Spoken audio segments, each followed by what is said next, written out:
여러분 안녕하십니까? 금요일 아침 뉴스투데이 울산입니다. 먼저 오늘의 주요 뉴스입니다. 북구의 추진적인 체류형 관광단지 조성 사업을 두고 어민과 주민 간의 찬반 갈등이 깊어지고 있습니다. 제62회 무역의 날을 맞아 기념식이 열렸습니다. 올해 어려운 수출 여건에도 작년보다 2배 이상 많은 회사들이 수출탑에 영예를 안았습니다. 해마다 지방의회 해외 연수를 두고 외유성 논란 등 잡음이 끊이질 않자 일부 의회가 해외 연수 예산을 스스로 전액 삭감하는 결정을 내렸습니다. 울산시의회 교육위원회가 삭감한 동구교육 예산이 진통을 겪고 있습니다. 논란이 커지자 시의회가 삭감 예산 일부를 부활시켰습니다. 북구 신명동에는 호텔과 골프장 등을 갖춘 체류형 관광단지 조성 사업이 추진되고 있습니다. 이런 가운데 수천억 원대 민간 자본에 투입되는 이 사업을 놓고 어민과 주민 간의 찬반 의견이 엇갈리면서 갈등이 깊어지고 있습니다. 최지호 기자가 취재했습니다. 지난 5월 지정된 웨일즈 코브 관광단지. 북구 신명동에서 경북 경주시 경계까지 150만 제곱미터로 고래가 드나드는 강동 앞바다에서 이름을 따왔습니다. 2028년까지 호텔과 콘도, 체험형 테마파크, 18홀 골프장 등이 조성되고 민간 자본 7,445억 원이 투입될 예정입니다. 타 지역 관광객들이 울산에 머물다 갈 수 있도록 체류형 관광지를 조성하는 게 목표인데 대규모 개발 사업을 앞둔 인근 지역 주민들은 찬반 의견이 나뉘어 맞서고 있습니다. 울산과 경주 등의 바다를 터전으로 하는 어업인들은 관광단지 개발을 반대하는 입장입니다. 공단이 없는 울산의 유일한 청정수역 주변에 웨일즈 코브가 들어서면 해양 환경 오염이 불가피하다는 겁니다. 울산의 바다는 산업화 속에서 마지막 생명의 터전으로 남아 있습니다. 우리는 정당한 권리를 요구하는 시민이자 업입니다. 이에 맞서 강동 지역 10개 주민단체는 웨일즈 코브가 상권 활성화와 일자리 창출 등의 효과를 가져올 곳으로 기대하고 있습니다. 향후 울산 외곽순환 고속도로와 농소 강동 간 도로까지 개설되면 침체된 마을이 단숨에 관광지로 급부상하게 된다는 겁니다. 웨일즈 코브 관광단지 개발은 우리 지역의 미래를 위한 중대한 기회라고 판단하고 적극 찬성합니다. 어민과 주민 간 의견이 팽팽하게 엇갈린 가운데 웨일즈 코브 시행사는 공청회와 환경 영향 평가 등을 거쳐 절차대로 사업을 진행할 것이라고 밝혔습니다. MBC 뉴스 최지호입니다. 제62회 무역의 날을 맞아 울산에서도 기념식이 열렸습니다. 지난해 본사에서 분리돼 울산에 독립법인을 설립한 회사가 최고 실적의 수출탑을 받았는데요. 올해 어려웠던 여건 속에서도 이 수출탑을 받은 회사가 작년보다 2배나 늘었습니다. 홍상순 기자가 전해드립니다. 원유를 이송할 때 쓰는 송유관을 만드는 공장입니다. 고강도 철판을 원통형으로 만든 뒤 급냉각, 재가열 과정을 거쳐 부식에 강하게 만듭니다. 소비자 주문에 따라 관관 굵기는 달라지는데 대형 관관을 만들 수 있는 회사는 소수에 불과합니다. 원유나 천연가스를 채굴할 때 쓰는 유정관은 고압과 고온에 이길 수 있게 설계됐습니다. 관관을 만드는 이 회사는 6개의 세계 인류 상품과 49건의 기술 특허를 갖고 있습니다. 지난해 현대제철 관관사업부에서 분리돼 울산에 독립법인을 설립했는데 올해 단번에 수출액이 3억 달러를 넘었습니다. 미국이 철강에 50% 관세를 부과하면서 어려운 여건이지만 알래스카 LNG 개발이나 이산화탄소 포집, 활용, 저장 사업을 특수로 보고 대응 전략을 짜고 있습니다. 또 기후 위기에 대비해 신재생 에너지 보급이 늘면 풍력용 관관 매출도 증가할 것으로 전망하고 있습니다. 1차적으로 내년도는 이제 3억 불이 아니라 4억 불을 일단 목표를 하고 있고요. 그래서 미국을 비롯해서 이제 중동, 그다음에 이제 멕시코, 캐나다까지 확대하는 어떤 전략을 지금 펼치고 있습니다. 올해 무역의 날 기념식에서 현대스틸파이프 등 48개 회사가 수출탑을, 무역 유공자 21명이 훈포장을 받았습니다. 수출탑을 받은 회사는 지난해 22개사에 비해 2배 이상 늘어난 겁니다. 수출탑은 매년 새로운 실적을 달성하는 법인에 수여하는 상으로 올해 어려운 수출 여건에도 울산 기업들이 선전했다는 평가입니다. MBC 뉴스 홍상순입니다. 지방의회의 해외 연수는 해마다 외유성 논란이 반복돼 왔습니다. 시의회부터 기초의회까지 잇따라 문제점이 지적됐는데 급기야 일부 기초의회가 해외 연수 예산을 스스로 전액 삭감하는 결정을 내렸습니다. 이다은 기자입니다. 이의가 없으므로 가계대 서비스 공급합니다. 울산 북구의회가 내년도 예산안에서 의원과 수행직원의 공무 국외 출장 여비 6천만 원 전액을 삭감했습니다.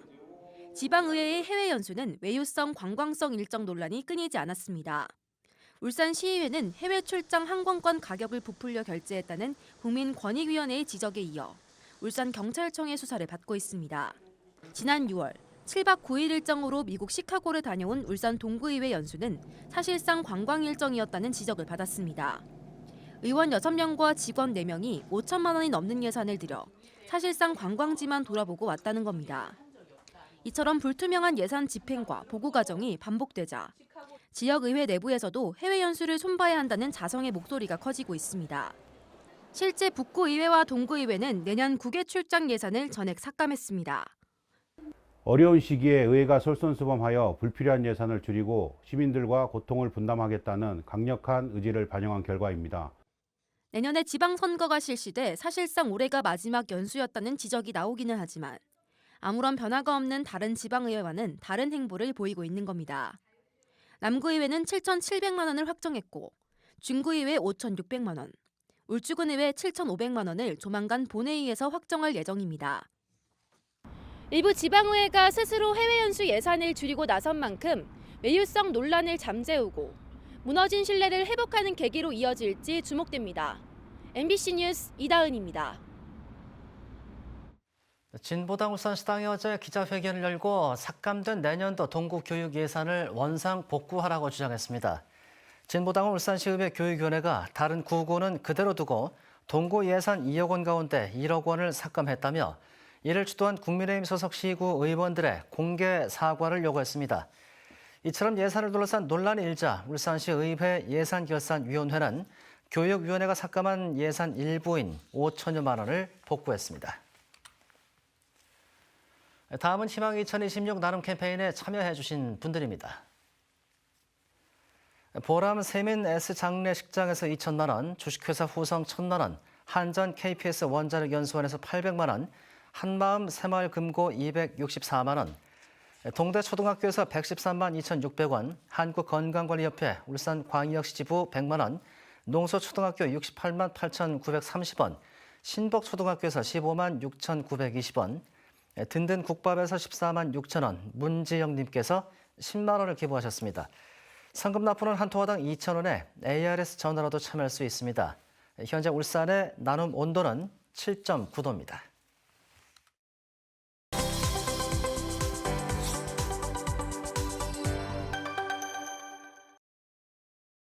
우리나라 기술로 만든 고속열차가 처음으로 해외로 수출됐습니다. 현대 로템이 제작해 우즈베키스탄에 보낸 수출 현장을 이재경 기자가 다녀왔습니다. 화려한 불꽃쇼와 함께 고속열차가 모습을 드러냅니다. 우리 기술로 개발한 고속열차 42량이 우즈벡 수출길에 오릅니다. 국산 고속열차가 해외 수출길에 오르는 건 고속열차 기술 개발 30년 만에 처음입니다. 현대로템과 한국철도공사는 지난해 우즈벡 철도청이 발주한 2,700억 원 규모의 사업을 따냈습니다. 우즈벡에 수출하는 한국형 고속철은 사막 기후를 고려해 고온이나 모래바람에도 안정적인 성능을 낼 수 있도록 방진 설계가 적용된 것이 가장 큰 특징입니다. 우즈벡에는 처음 도입되는 동력 분산식으로 모든 객차 상부를 객실로 활용할 수 있습니다.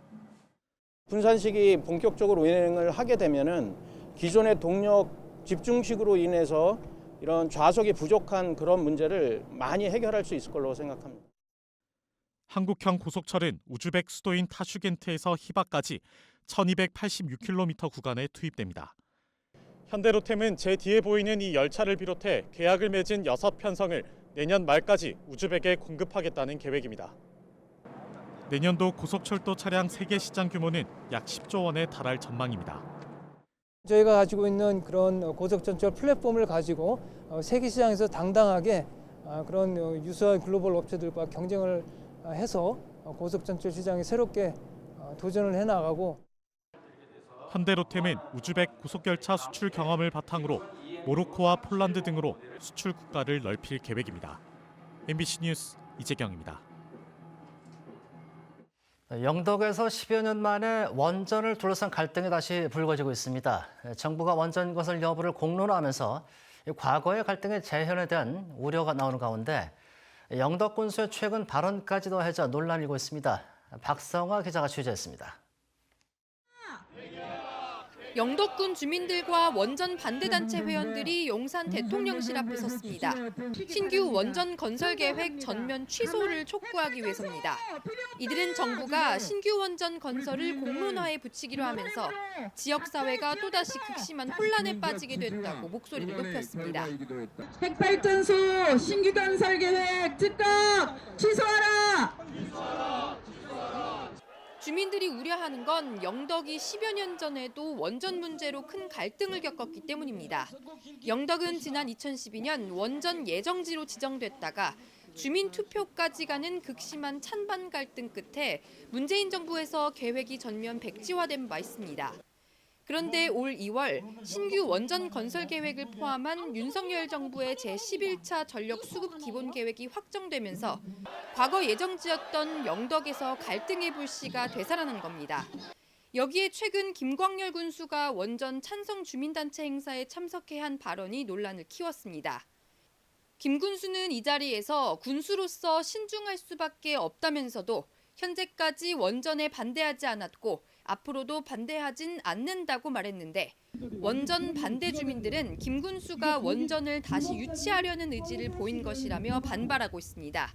그것을 도모하는 자리에 축사라는 이름으로 군수가 그 자리에 와서 발언을 한 것은 그 행사를 긍정적으로 받아들이고, 김 군수는 반대나 찬성의 입장을 낸 것이 아니라 정부의 계획을 지켜보고 최대한 주민 갈등이 없도록 신중하게 접근하겠다고 말했다며 행사에 참석한 건 행사 성격과 관계없이 군민들의 모임이기 때문이라고 밝혔습니다. 정부의 최종 정책 결정이 나오기 전까지 신규 원전 건설을 둘러싼 지역 내 혼선은 이어질 것으로 보입니다. MBC 뉴스 박성화입니다.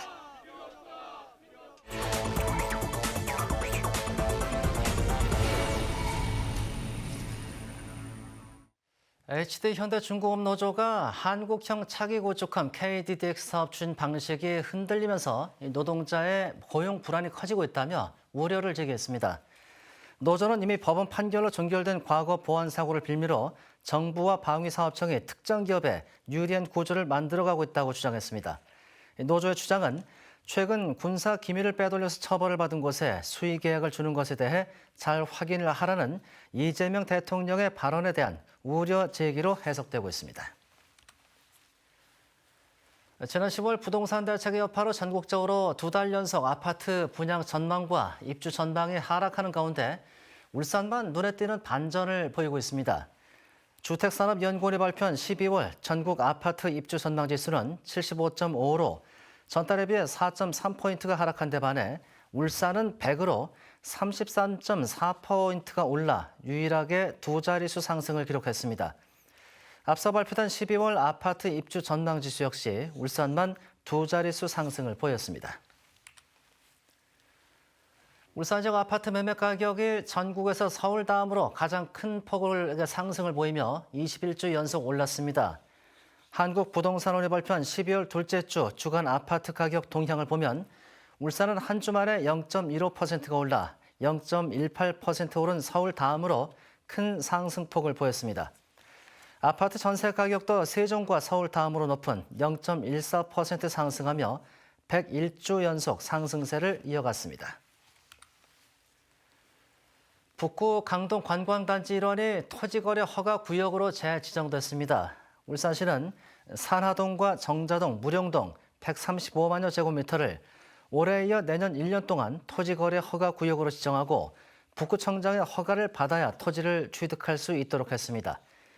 울산시는 강동 관광단지에 대규모 리조트와 공공파크 골프장 등을 조성하는 사업이 추진되고 있어 부동산 투기를 차단하기 위한 조치라고 설명했습니다. 울주군이 서생역에 해맞이 명소인 간절곶의 명칭을 함께 표기하는 영명부기를 공식 사용한다고 밝혔습니다. 앞서 울주군은 지난 8월 국가철도공단의 심의를 거쳐 서생역 영명부기 사용기관으로 최종 선정됐으며 이후 안내 표지판 변경 등을 추진했습니다. 한편 울주군은 2026년 간절곶 해맞이 행사를 위해 오는 31일부터 1월 1일에 서생역과 간절곶을 연결하는 셔틀버스를 운행할 계획입니다. 울산시가 어제 울산대공원 일원에서 산불 예방을 위한 인화물질 제거 캠페인을 진행했습니다. 지난 3월 울주군에서 발생한 대형 산불 피해가 반복되지 않도록 경각심을 높이기 위해 마련된 이번 캠페인에는 5개 구군과 기업, 민간단체 등에서 1000여 명이 참석했습니다. 울산시는 최근 건조한 날씨에 산불 발생 우려가 높아지고 있다며 화재 예방에 각별한 주의를 당부했습니다. 울산시가 초고령 사회에 선제적으로 대응하기 위해 노년층 맞춤형 복지 정책을 강화합니다. 울산시는 올해보다 338억 원이 늘어난 내년도 기초연금 지급액 4,480억 원을 확보하고 노인 일자리 사업비도 119억 원이 증액돼 877억 원을 투입하기로 했습니다.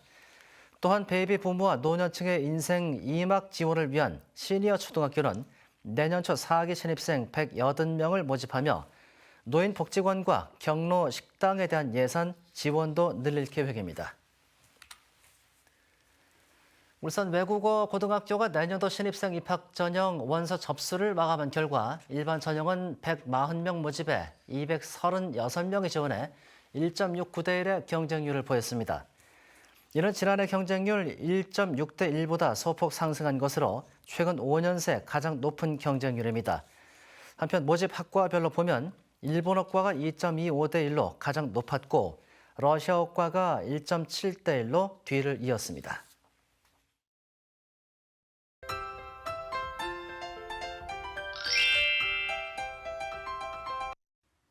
비구름이 물러간 뒤로 다시 날이 추워졌습니다. 오늘 아침 최저기온은 5.4도로 어제보다 3도가량 낮게 출발하고 있는데요. 낮에도 10도 선에 그치며 종일 쌀쌀하겠고 바람도 강해서 체감온도는 더 낮겠습니다. 오늘 출근길에는 두툼한 외투 꺼내 입으셔야겠습니다.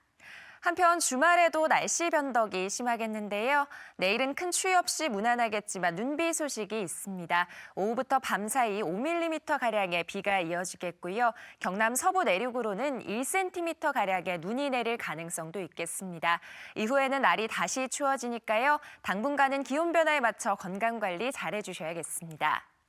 오늘 전국이 대체로 구름 많은 가운데 우리 지역에는 바람이 강하게 불 것으로 예상됩니다. 강풍으로 인한 피해 없도록 유의하시길 바랍니다. 이어서 자세한 지역별 기온 살펴보겠습니다. 현재 부산이 5도, 울산이 3도로 출발하고 있고요. 한낮 기온은 울산이 8도, 양산이 10도에 그치며 어제보다 6, 7도가량이나 낮겠습니다. 계속해서 경남 기온 살펴보시면 창원이 3도, 함안이 영하 4도 가리키고 있고 한낮 기온은 9도에서 11도 선을 보이겠습니다. 내륙 지역도 아침 기온이 영하권을 보이며 종일 춥겠습니다. 현재 모든 해상을 중심으로 풍랑주의보가 내려진 가운데 바다의 물결은 3.5m까지 높게 일겠습니다. 당분간 한파는 없지만 기온 변화가 크겠고요. 다음 주에도 큰 추위 없이 예년 기온을 웃돌 전망입니다. 날씨였습니다.